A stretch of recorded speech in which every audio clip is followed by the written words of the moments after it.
Bapa, kami bersyukur untuk cinta kasih dan berkat Tuhan. Kami percaya hidup kami selalu ada di dalam naungan kasih pemeliharaan Tuhan. Dan memasuki tahun 2026 ini Tuhan, kami percaya kasih setia Tuhan yang tidak berkesudahan terus menopang. Itulah sebabnya kami terus bersandar sepenuhnya kepada Tuhan. Kami tidak mampu hidup di tengah dunia tanpa topangan kasih Tuhan. Hari esok kami tidak tahu, tapi kami percaya Tuhan selalu ada, Tuhan selalu mengasihi, Tuhan selalu menopang.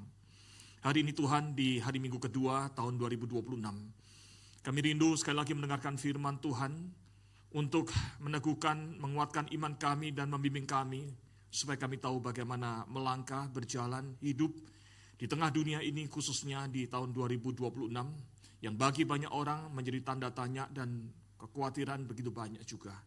Tuhan, berfirmanlah, Allah Roh Kudus, terangilah hati dan pikiran kami, supaya kami dapat memahami firman Tuhan dan dapat melakukannya. Di dalam nama Tuhan Yesus, kami berdoa. Amin. Silakan duduk Bapak Ibu sekalian. Shalom. Apa kabar? Baik ya, puji Tuhan. Saya yakin kita semua ada dalam pemeliharaan Tuhan. Nah, saudara sekalian, di minggu kedua ini, kita akan bersama belajar satu tema firman Tuhan, ya, yaitu apakah roti saja, ya. Setelah minggu lalu kita belajar firman Tuhan dari Matius 4 dan kita belajar tentang bagaimana kerajaan Allah sudah dekat, lalu kemudian ada kisah bahwa Tuhan Yesus kemudian juga dibaptis oleh Yohanes Pembaptis. Nah, setelah Tuhan Yesus dibaptis, maka kalau pakai istilah kata yang dipakai oleh Injil Markus, dikatakan segera sesudah itu Roh Kudus mendesak Tuhan Yesus untuk kemudian ke padang gurun untuk mengalami yang namanya pencobaan. Nah, saudara, mari kita baca bersama ya. Matius 4 ayat 1 sampai 4 saja hari ini. Kita akan baca bersama, ayat ganjil saya bacakan, ayat genap Bapak Ibu sekalian yang membacanya. Lalu Yesus dibawa oleh Roh ke padang gurun untuk dicobai iblis.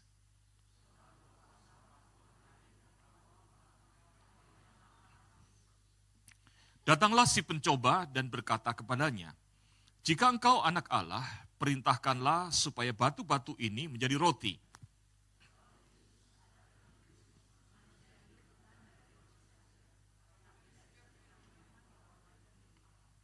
Amin. Hari ini cukup 4 ayat. Cukup membahas tentang pencobaan yang pertama, yaitu apa? Roti jadi batu. Kalau roti jadi batu itu salah bikin roti, jadi keras, betul ya? Ini apa? Batu menjadi roti. Nah, minggu depan evangelis Dr. Chandrahan ya akan menyampaikan 2 pencobaan lainnya. Nah, saudara, hari ini kita akan konsentrasi, fokus kepada pencobaan yang diterima oleh Tuhan Yesus, yaitu setelah 40 hari berpuasa, di dalam keadaan yang dikatakan Tuhan Yesus itu lapar, maka ya ayat 2 dikatakan Tuhan Yesus itu lapar, saudara. Dan di dalam hal itu iblis mencobai Tuhan Yesus, supaya mengubah batu menjadi roti. Saudara, saya yakin kebanyakan kita, kalau latar belakangnya dari keluarga Kristen, pernah mendengar atau membaca kisah ini, betul nggak? Ya. Nah, sekarang pertanyaan saya, waktu saudara membaca tentang Tuhan Yesus dicobai oleh iblis untuk mengubah batu menjadi roti, pertanyaan apa yang pernah timbul dalam diri saudara? Atau saudara baca gitu-gitu aja? Saudara, saya mengajak saudara ketika membaca firman Tuhan, bersikap kritis, ya, mempertanyakan sehingga kemudian bisa menggali kedalamannya.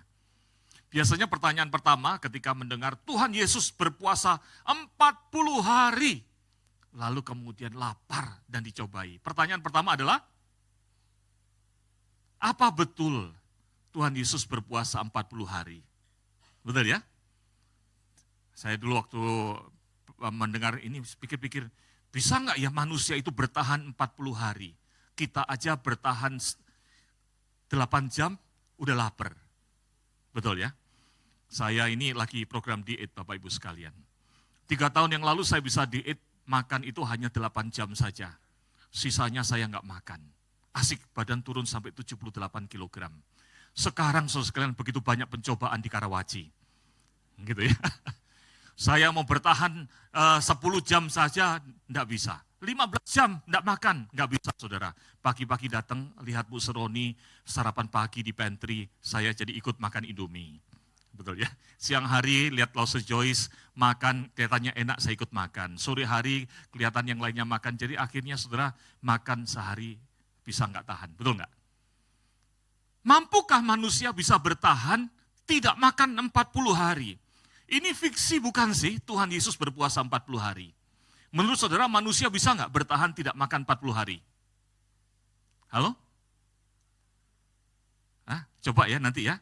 Mulai hari ini enggak makan 40 hari, coba. Kan kebetulan di sini ada beberapa yang dokter. Nanti telepon dokter. Dokter, saya mau puasa 40 hari, tolong dampingi saya. Saudara, ternyata menurut ilmu kedokteran dan juga menurut kenyataan di lapangan, ternyata manusia itu bisa loh bertahan tidak makan 40 hari. Dan di sini ada beberapa dokter, ya. Dan salah satunya paling tidak yang terkenal saudara sekalian adalah peristiwa tentang bagaimana mogok makan yang terkenal di dunia, yaitu di tahun 1981. Itu ada yang namanya Bobby Sands. Dia bersama dengan 9 orang temannya, jadi mereka bersepuluh. Mereka ini adalah anggota IRA, yaitu Tentara Irlandia, Irish Republican Army. Dia menentang Inggris yang menjajah Irlandia Utara, lalu kemudian ditangkap sama Inggris, ditahan di tahanan. Lalu kemudian dia mogok makan, tidak makan. Nah, Bobby Sands ini mogok makan sampai 66 hari, baru kemudian meninggal. Lalu teman-temannya juga kemudian meninggal. Saudara bisa lihat catatan di situ di hari keberapa dan sebagainya. Artinya, kalau cuma 40 hari, masih bisa loh sebetulnya. Jadi mengenai Tuhan Yesus berpuasa 40 hari itu dimungkinkan enggak? Secara manusia ternyata masih ada kemungkinan untuk itu bisa dilakukan. Saudara mau coba? 10 hari? 20 hari? 1 hari aja susah. Betul ya? Tapi ternyata itu dimungkinkan. Cuma saudara sekalian memang yang terjadi di dalam metabolisme tubuh yang terjadi adalah gambarannya adalah di dalam 3 hari pertama, tubuh yang tidak makan itu dia akan makan glukosa dan glikogen dalam tubuh kita, dalam darah kita. Masih bisa bertahan 3 hari. Jadi kalau saudara mau tidak makan 3 hari masih bisa, asal ada minum airnya. Kalau kemudian nanti seminggu kemudian, maka yang dimakan berikutnya adalah mulai menggerogoti lemak. Makanya itu ada diet keto, gitu ya, proses ketosis. Jadi saudara sekalian, lemak yang digerogotin sama tubuh untuk jadi energi. Lewat itu selama 2 minggu, 3 minggu selanjutnya yang digerogoti adalah protein dari otot dan organ tubuh. Sehingga di situ mulai ada kritis, jantung, ginjal mulai bisa bermasalah. Lalu kemudian mulai kehilangan elektrolit tubuh, badan mulai melemah, dan segala gangguan itu. Sehingga sebetulnya saudara sekalian, ketika kemudian Tuhan Yesus mengalami pencobaan itu, Tuhan Yesus di dalam keadaan yang kritikal, karena sudah 40 hari, betul enggak? Jadi apakah manusia bisa bertahan 40 hari berpuasa? Ini bukan fiksi, itu bisa terjadi. Jadi kisah Alkitab ini adalah kisah yang sesungguhnya. Pertanyaan kedua yang seringkali kita tanyakan adalah, hey, mengapa sih pencobaan iblis ketika dapat kesempatan untuk mencobai Tuhan Yesus, yang dicobai, yang digunakan adalah mencobai batu menjadi roti? Apa enggak ada pencobaan yang lebih keren, lebih berat, betul enggak? Kasih deh pencobaan di mana godaan seksual, godaan jabatan, atau pencobaan yang lebih susah lagi supaya betul-betul Tuhan Yesus bisa tumbang. Kepikir nggak? Kalau bicara soal pencobaan batu menjadi roti, kira-kira Tuhan Yesus mampu nggak mencoba mengubah batu menjadi roti? Halo? Mampu, betul nggak? Selesai dari pencobaan itu, kalau kita lihat di dalam Yohanes, dikatakan mujizat pertama yang dilakukan oleh Tuhan Yesus adalah, tahu nggak?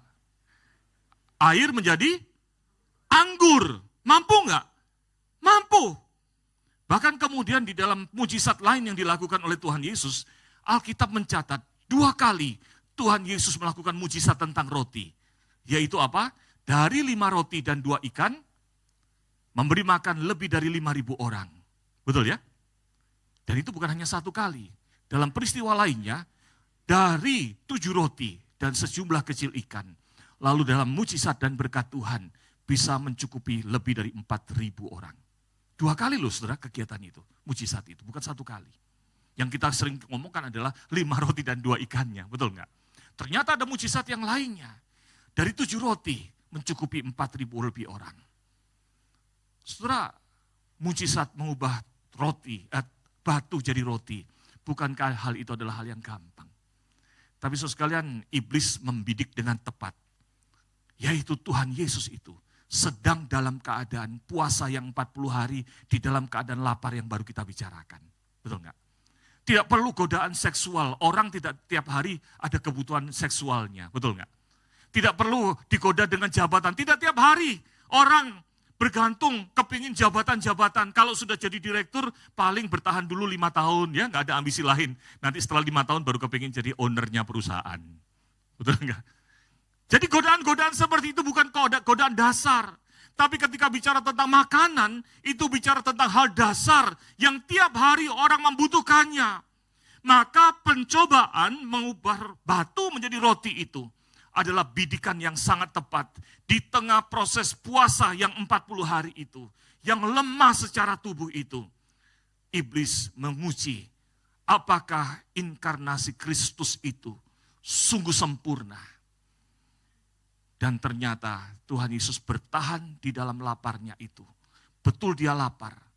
Di dalam laparnya itu membuktikan Kristus itu adalah fully, sepenuhnya adalah manusia. Seperti apa yang dikatakan pada waktu kemarin khotbah Natal oleh Pendeta Gunawan Tanu mendekati itu. Di minggu kedua kelahiran anak darah, masih ingat ya? Tuhan Yesus itu lahir dari anak darah. Membuktikan dia adalah Kristus anak manusia, 100% manusia, 100% Allah, yang siap untuk menanggung dosa manusia. Amin. Saudara, ketika dicobai itu, melalui puasa dan pencobaan batu menjadi roti, Tuhan Yesus membuktikan kesempurnaan inkarnasinya sebagai manusia yang bergantung pada makanan di dalam lemahnya, tetapi belajar untuk taat pada kehendak Tuhan. Pertanyaan ketiga yang seringkali kita tanyakan adalah begini. Kalau Tuhan Yesus bisa mengubah air anggur menjadi air menjadi anggur, ya, air menjadi air anggur. Mengubah, memberkati roti dari 5 roti dan 2 ikan cukup buat 5.000 orang. Kenapa kok Tuhan Yesus menolak dicobai oleh iblis? Kepikir nggak? Ngapain sih Tuhan Yesus di tengah padang gurun, iblis menggoda, ubah aja batu menjadi roti. Ubah aja.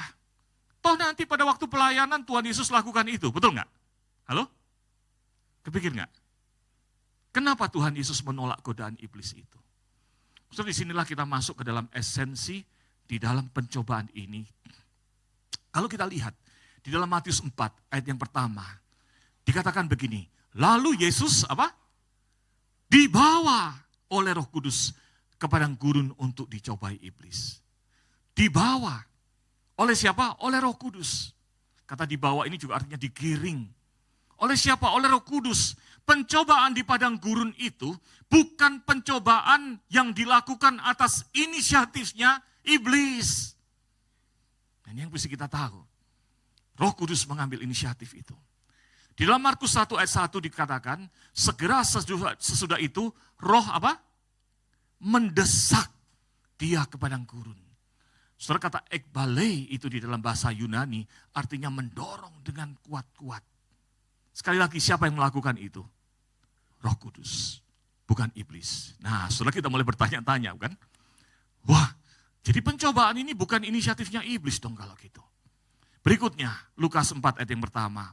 Yesus yang penuh dengan Roh Kudus kembali dari sungai Yordan lalu dibawa oleh Roh Kudus. Sekali lagi, artinya dibimbing, didampingi untuk masuk ke dalam mana? Ke padang gurun, untuk berpuasa 40 hari, untuk kemudian mengalami pencobaan. Saudara mungkin berkata, tapi kemungkinan kan itu adalah untuk berpuasa di padang gurun, bukan untuk dicobai. Saudara, kalau kita lihat di dalam Matius 4 ayat 1 dengan baik-baik, dikatakan begini, lalu Yesus dibawa oleh Roh Kudus ke padang gurun, berikutnya ada kata apa? Untuk dicobai. Jadi hal mengenai dicobai itu memang adalah purpose dari proses Allah Roh Kudus membawa Tuhan Yesus ke padang gurun, bukan hanya untuk puasa. Saudara, hal ini mengingatkan kita bahwa pencobaan Tuhan Yesus adalah inisiatif Allah Tritunggal. Mengawali pelayanan Tuhan Yesus menuju salib untuk membuktikan kesempurnaan inkarnasi Tuhan Yesus, ketaatannya yang sempurna dan ketidakberdosaannya. Saya suka apa yang ditulis oleh Wayne Grudem, dikatakan begini, bahwa esensi atau hakikat dari pencobaan-pencobaan ini adalah suatu upaya iblis untuk membujuk Yesus agar menghindari jalan ketaatan dan penderitaan yang berat yang telah ditetapkan baginya sebagai Mesias.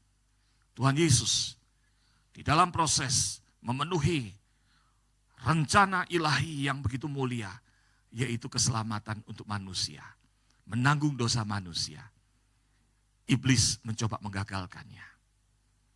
Saudara, kalau memang pencobaan itu adalah inisiatif dari Allah Tritunggal, maka yang dituntut adalah apa? Ketaatan. Betul nggak? Kalau Tuhan Yesus di dalam pencobaan itu, lalu kemudian dia mengambil jalur singkat, potong kompas, ya udahlah, toh saya juga lapar. Toh nanti waktu pelayanan juga air menjadi air anggur. Roti bisa jadi banyak. Udahlah, batu ini jadi roti. Maka itu adalah shortcut, jalan pintas terhadap ketaatan itu sendiri. Betul enggak ya? Lalu kemudian membuat kemanusiaannya menjadi gagal. Maka saudara sekalian, gagallah semua rancangan ilahi untuk keselamatan manusia. Saudara, Wayne Grudem berkata begini, pencobaan itu diperberat oleh kenyataan bahwa tampaknya jika ia tidak segera makan, nyawanya sendiri akan terenggut. Namun ia datang ke dunia untuk menaati Allah secara sempurna sebagai pengganti kita. Dan ia melakukannya sebagai manusia. Ini berarti bahwa ia harus taat hanya dengan kekuatan manusiawinya. Jika ia memanggil kuasa ilahinya untuk meringankan pencobaan itu bagi dirinya sendiri, maka ia tidak akan menaati Allah sepenuhnya sebagai manusia. Sudah nangkep maksudnya ya?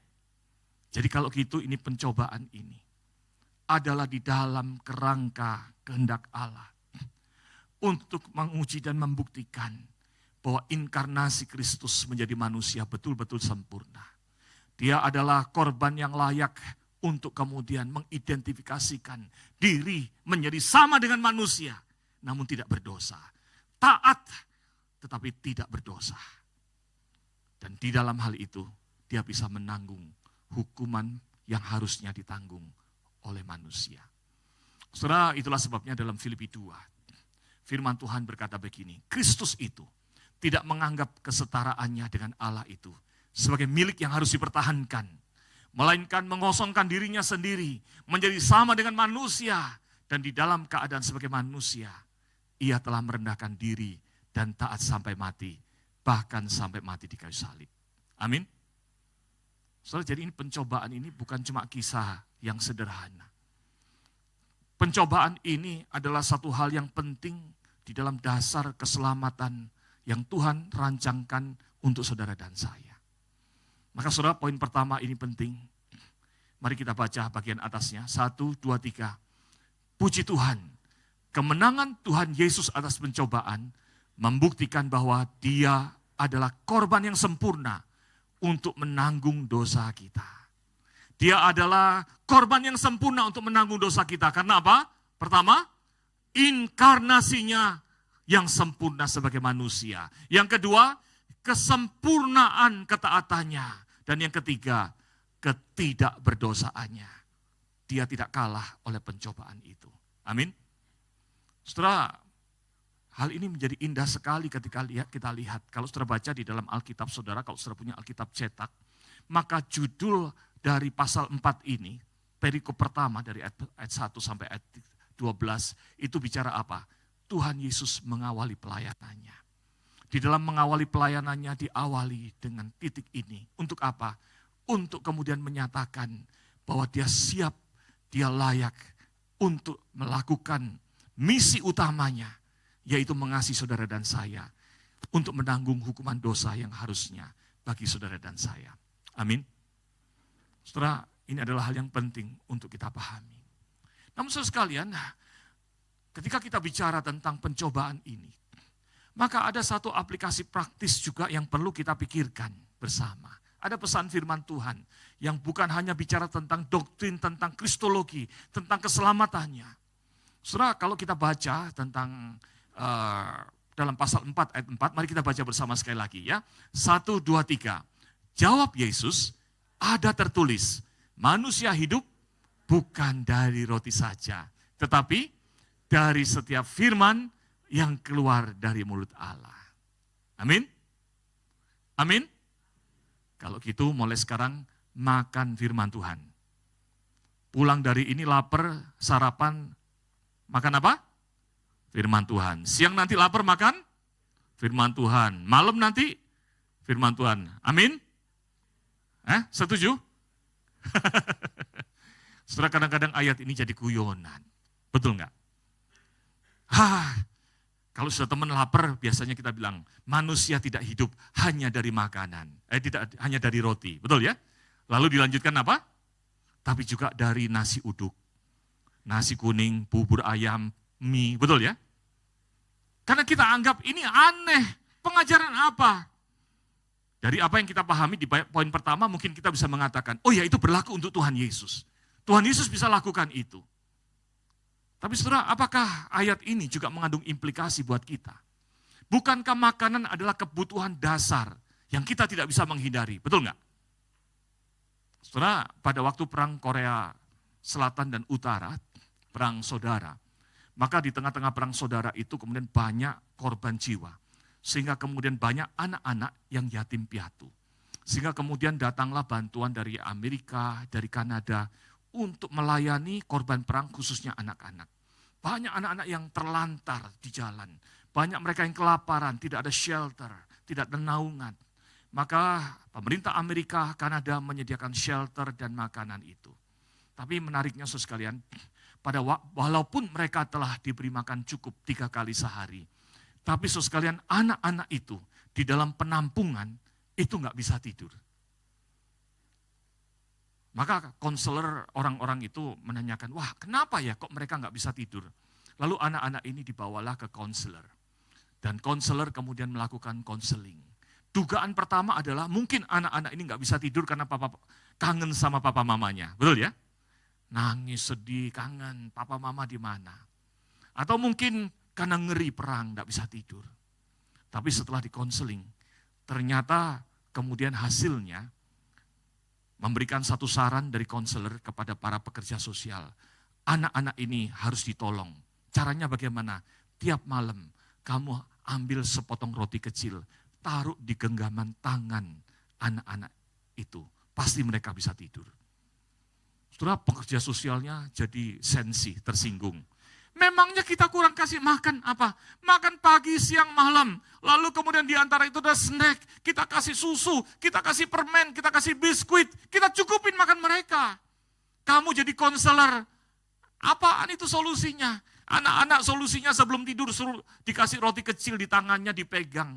Pasti dia tidur. Tapi para konselor mengatakan, lakukan aja dan kamu akan lihat efeknya. Setelah akhirnya pekerja sosial itu mengikuti saran konselor. Dipotonglah roti kecil, lalu ditaruh ke tangan anak-anak itu sebelum tidur. Dan hasilnya ajaib. Anak-anak itu bisa tidur. Luar biasa ya.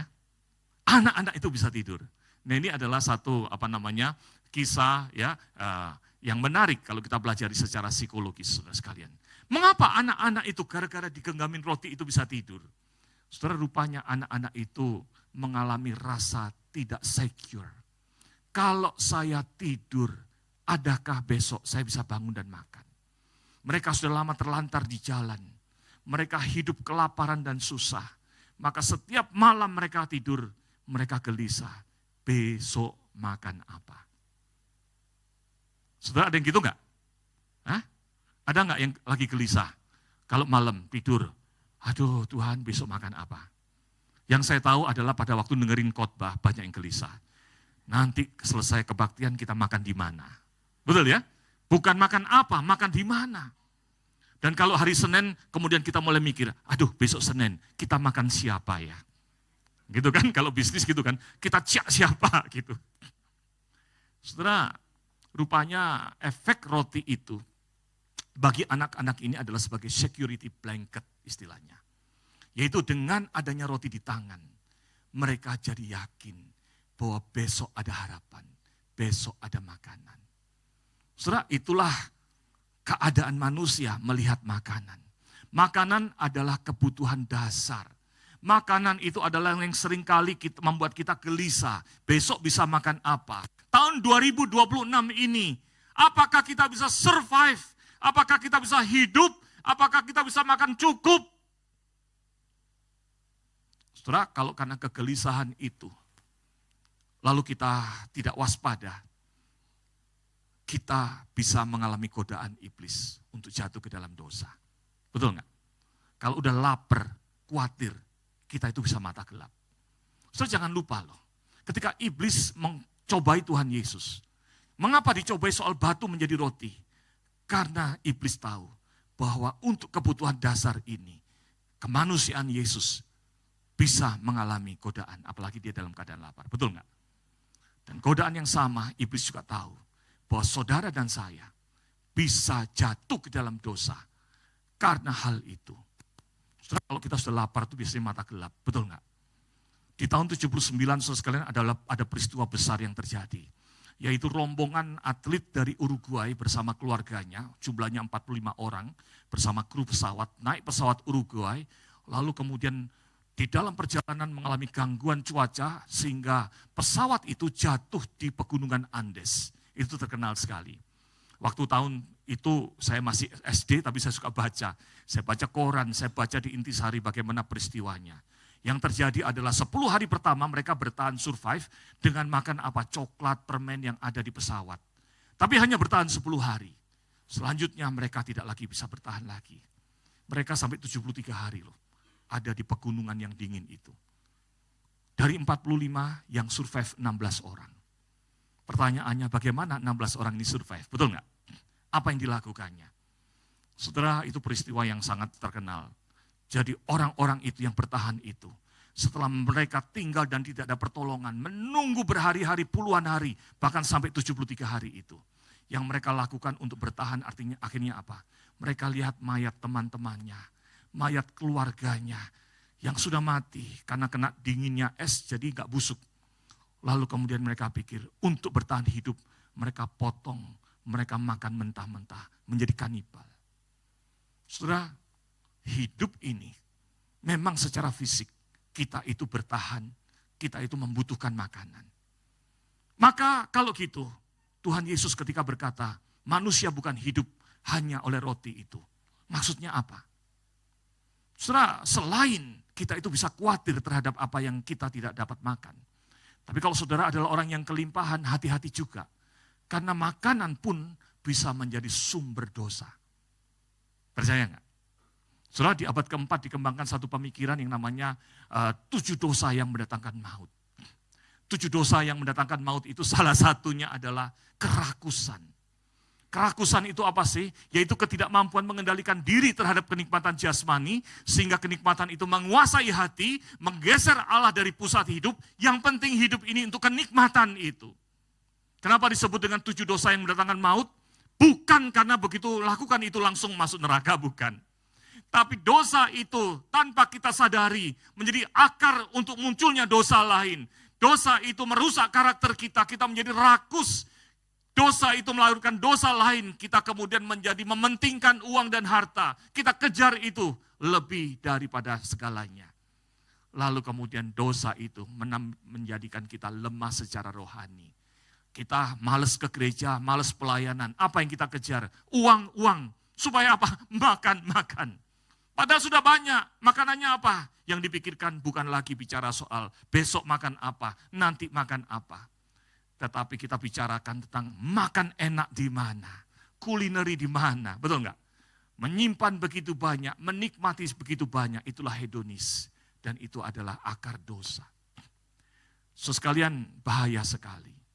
Maka saudara sekalian, menarik sekali kalau kita pahami ayat tentang pencobaan ini.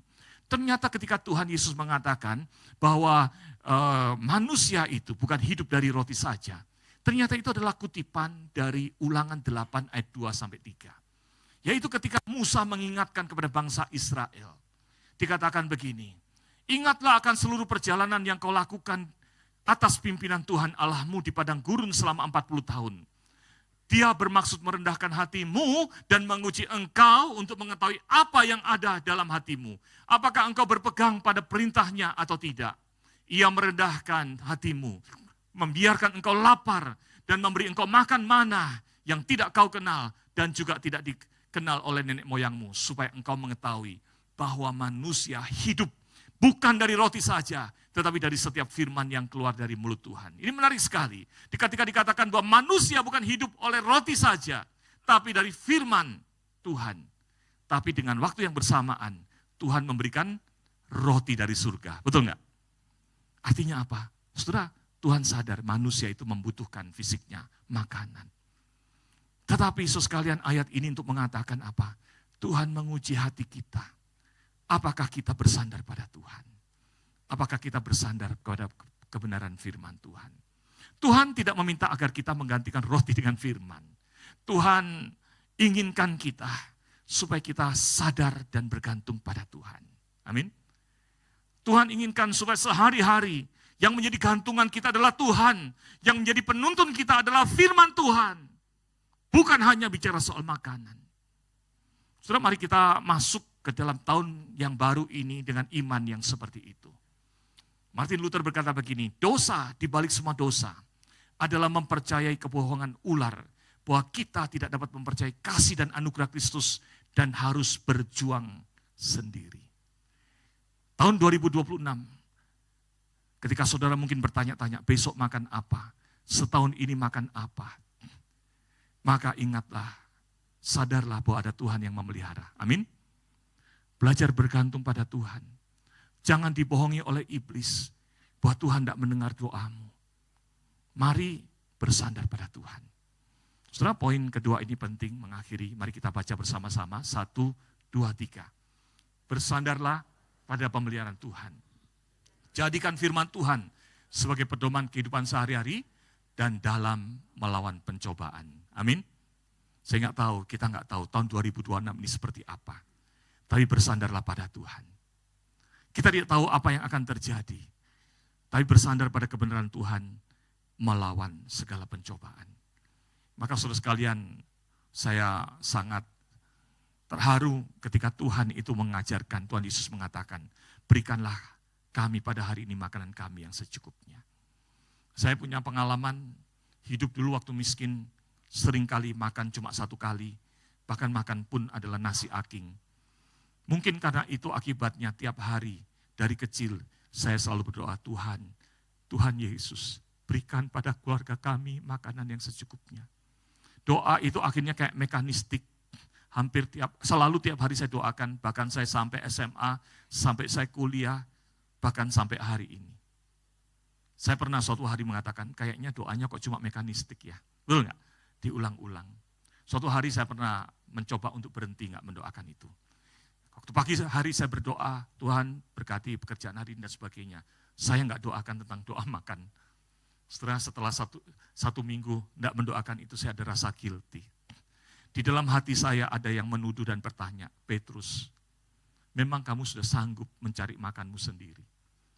Bukankah semua dari Tuhan? Saya berkata dalam hati, bukankah di lemari masih ada beras 10 kilo? Di freezer masih ada daging steak, ada ikan, ada lauk. Tuhan, kalau saya minta ini seolah-olah kok saya jadi rakus, jadi mekanistik, minta makanan sehari-hari. Tapi sebaliknya Tuhan menegur, apa yang kamu punya adalah dari Tuhan. Amin. Dari itu saya cuma seminggu stop saudara, lalu saya lanjutkan berdoa sampai hari ini. Saudara, seberapa banyak beras ada di dapur saudara? Apakah ada daging di freezer saudara? Dan sebagainya. Jangan lupa untuk terus berdoa. Tuhan, berikanlah kami pada hari ini makanan kami yang secukupnya. Bukan karena kita mekanistik, tapi untuk menunjukkan, Lord, I depend on you. Saya hidup bergantung pada Tuhan. Mari kita berdoa. Bapa kami yang ada dalam kerajaan surga, sempurnakanlah firman Tuhan hari ini. Supaya kami ya Tuhan, belajar mensyukuri karya inkarnasi Kristus yang sempurna, ketaatan yang sempurna, ketidakberdosaan yang sempurna, yang membuat Engkau ya Tuhan Yesus menjadi korban yang layak untuk menanggung dosa kami bersyukur. Dan kami Tuhan mohonkan berkat Tuhan, supaya kami pun boleh menang atas pencobaan dunia ini. Kami hidup terus bergantung pada Tuhan, menjadikan Tuhan menjadi gantungan hidup kami tiap-tiap hari, dan kebenaran firman Tuhan menjadi pedoman tiap-tiap hari. Bukan hanya tiap-tiap hari memikirkan makanan, tetapi memikirkan kebergantungan kepada kami kepada Tuhan, sumber segala berkat, sumber kehidupan kami. Kami tidak tahu apa yang akan terjadi tahun 2026, tapi dengan iman akan pemeliharaan Tuhan, bergantung sepenuhnya pada Tuhan, kami ingin menjalani 2026 ini, tiap-tiap hari, tiap-tiap jam, bersandar pada Tuhan dan kebenaran Tuhan. Di dalam nama Tuhan Yesus kami berdoa. Amin.